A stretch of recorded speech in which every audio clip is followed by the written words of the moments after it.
बात करेंगे ग्लोबल योगी की। ग्लोबल इसलिए क्योंकि फायर ब्रांड योगी की डिमांड अब देश ही नहीं विदेशों में भी बढ़ने लगी है।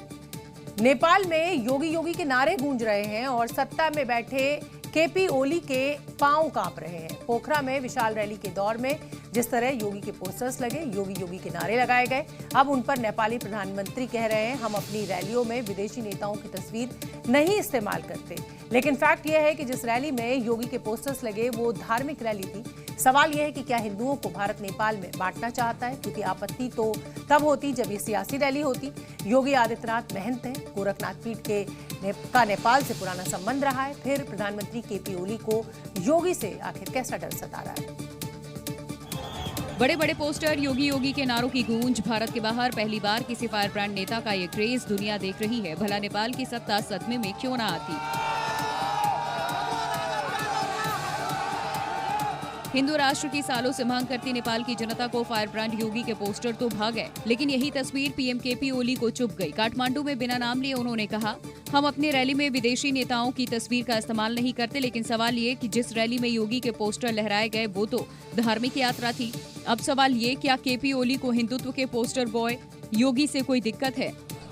क्योंकि भारत हो या नेपाल, हिंदुओं के लिए योगी नेता बाद में है, महंत पहले। वैसे भी 81% हिंदू वाले नेपाल में योगी को एक कट्टर और आदर्श हिंदू नेता के रूप में देखा जाता है। नेपाल के पूर्व नरेश ज्ञानेंद्र और योगी आदित्यनाथ के बीच दशकों पुराना संबंध है।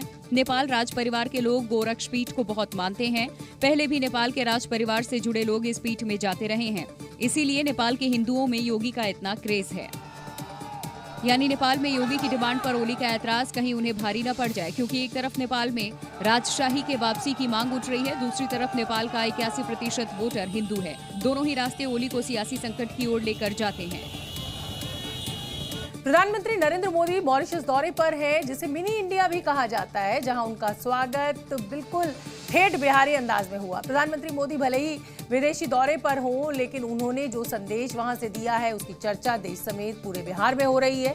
इतना ही नहीं, महिलाओं ने पारंपरिक बिहारी सांस्कृतिक संगीत से प्रधानमंत्री मोदी का ग्रैंड वेलकम किया, जिसकी उन्होंने तारीफ भी की। और आप जानते ही हैं, साल के अंत में बिहार में चुनाव है, तो हर बात को चुनाव से जोड़ा ही जाएगा।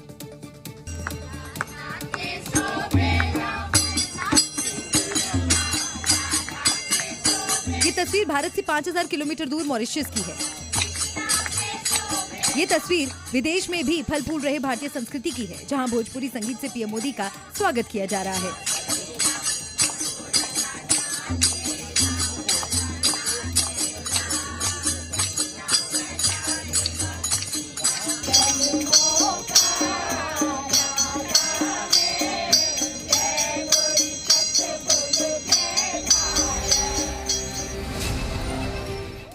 बच्चे बच्चों के चेहरे पर खुशी, हाथ में तिरंगा और जुबान पर भारत माता की गूंज।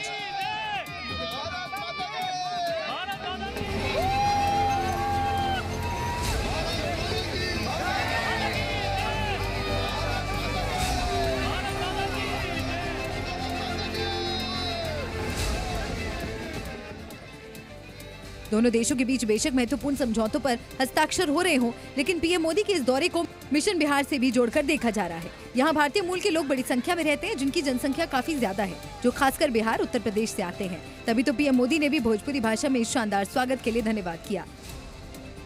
उन्होंने सोशल मीडिया पोस्ट में लिखा, मॉरिशस में यादगार स्वागत भई, सबसे खास रहल सांस्कृतिक जुड़ाव। ई सराहनीय बा की महान भोजपुरी भाषा मॉरिशस के संस्कृति में फलत फूलत बा और मॉरिशस के संस्कृति में जीवंत बा। दरअसल मॉरिशस की कुल आबादी में करीब 52% हिंदू हैं और इनमें ज्यादातर बिहार से हैं। ऐसे में आगामी बिहार विधानसभा चुनाव को देखते हुए पीएम मोदी का भोजपुरी भाषा में संदेश बेहद अहम हो जाता है, क्योंकि दिल्ली के बाद पीएम मोदी का मिशन बिहार लॉक हो चुका है। बिहार विधानसभा चुनाव में 7 से 8 महीने का वक्त बचा है, लेकिन सियासत में अभी से धर्म युद्ध छिड़ चुका है, जिसके पीछे की वजह है बागेश्वर बाबा का हिंदू राष्ट्र वाला संदेश। हम चाहते भी हैं हर हाल में भारत हिंदू राष्ट्र होवे, लेकिन सबसे पहले बिहार हिंदू राज्य हो जावे। बिहार की धरती से बाबा बागेश्वर का ये नारा बिहार में हिंदुत्व की अलग जगाने के लिए हो, लेकिन इसके पीछे का लबोलुबाद बेहद खास है। आज घोषणा करके करते हैं, अगर हनुमान जी की कृपा हुई, भारत हिंदू राष्ट्र बनेगा, तो पहला राज्य अगर हिंदू राज्य घोषित होगा तो वो बिहार ही होगा। हाँ, पक्का है। हिंदू राष्ट्र के साथ बिहार को हिंदू राज्य घोषित करने के आह्वान पर बिहार की सियासत काफी गर्म हो चुकी है।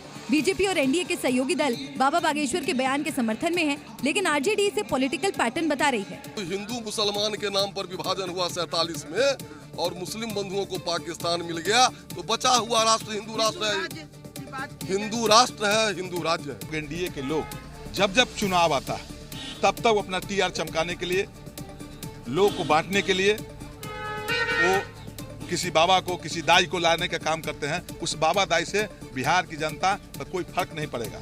धीरेन्द्र शास्त्री भले ही बिहार के गोपालगंज से कथा सुनाकर बागेश्वर धाम लौट गए हों, लेकिन बिहार की सियासत पूरी तरह से उनके हिंदू राष्ट्र वाले मैसेज के इर्द गिर्द घूमने लगी है।